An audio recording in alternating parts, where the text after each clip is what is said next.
It's the cool Bible guy! What's up, guys? It's Steve, the cool Bible guy.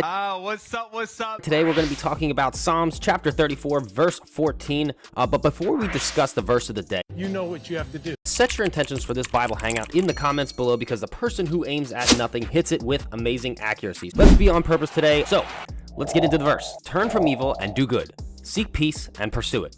This is like the type of verse that most people think of when they think of the Bible. Like, they think what most of the Bible is, like verses like this. That's what most people think of the Bible is. It's like, yo, do good and get away from evil. Like, don't do bad, do good. Like, that makes a lot of sense. That's like as fundamental as it gets.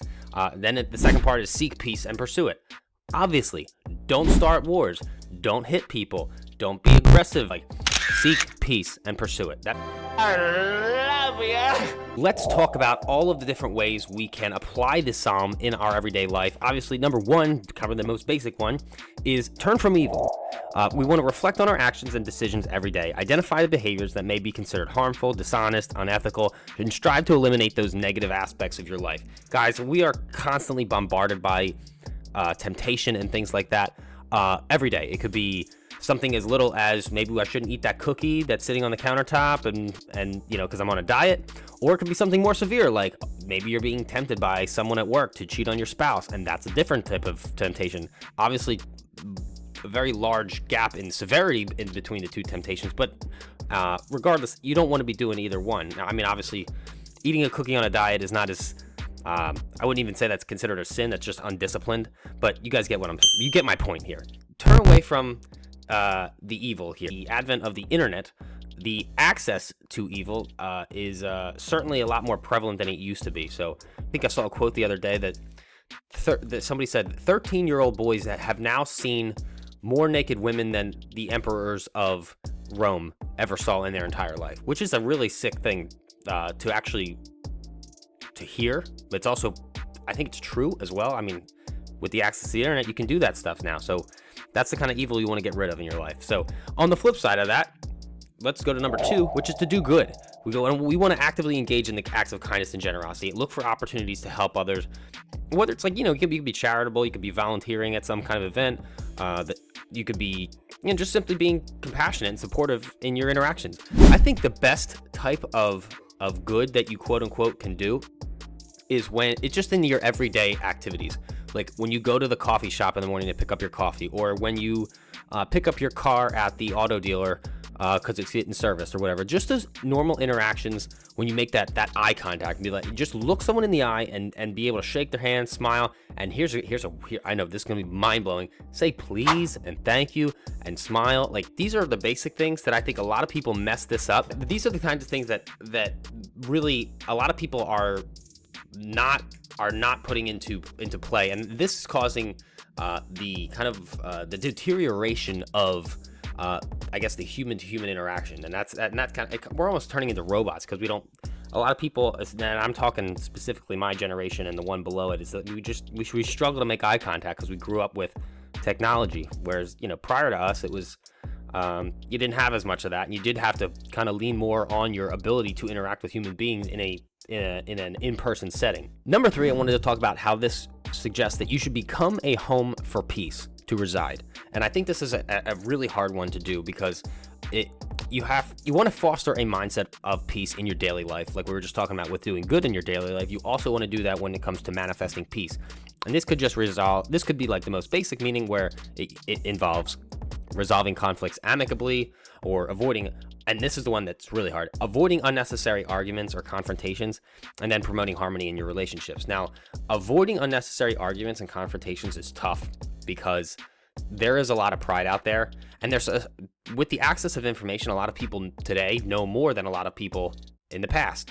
So because we can read more, we have more access to information. And a mentor of mine says we're drowning in information and starving for wisdom. And I think that's true. So here's the thing, is when you have these conflicts and things, these arguments, if you will, there's always that person who wants to, and a lot of people are like this, where they really want to make sure that they told the other person off. They want to quote unquote win the argument. They want to make sure the other person knows that they were right. And when I was, selling real estate, I had this all the time where, like, I might have asked for a document from the other real estate agent I was doing the deal with. Let's say I'm representing the buyer, the other agent was representing the seller, and she might have sent me a document, and I sent back maybe like a week or two later. I'm like, hey, can you send me this X document, please? And instead of just like sending it back and saying, here you go, whatever else you need, Steve, thanks. And that's fine. That would have been fine. But 9 out of 10 times I would get this email back. It would be, I sent this to you last week. And it was just like, oh, I'm sorry. I made a mistake. I should have checked my email first.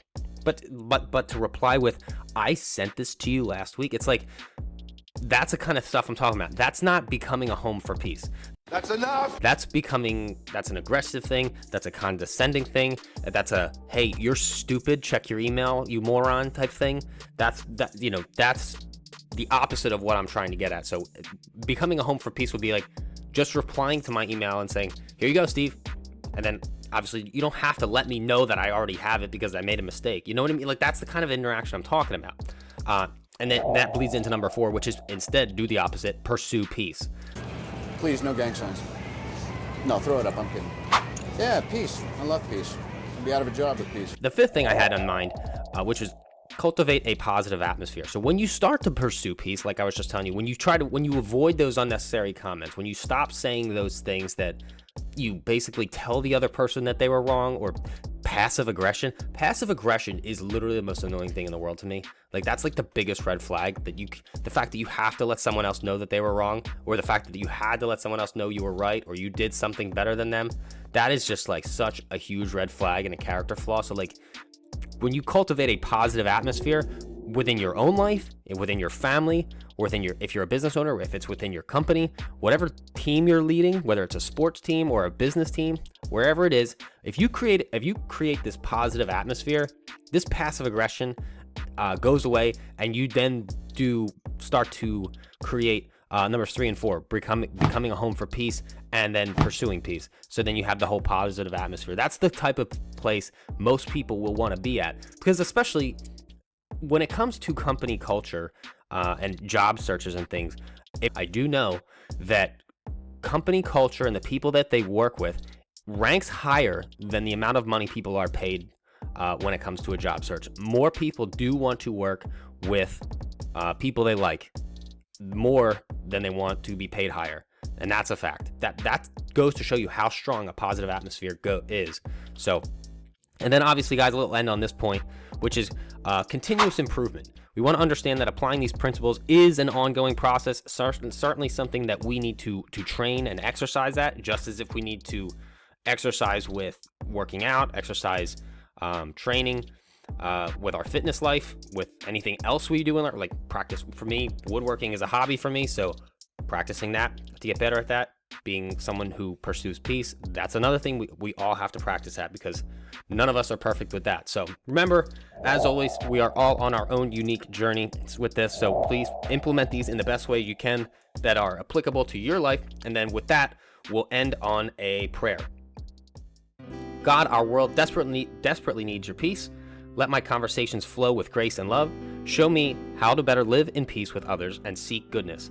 I want to reflect your peace in a world that thrives on conflict. In Jesus' name, amen.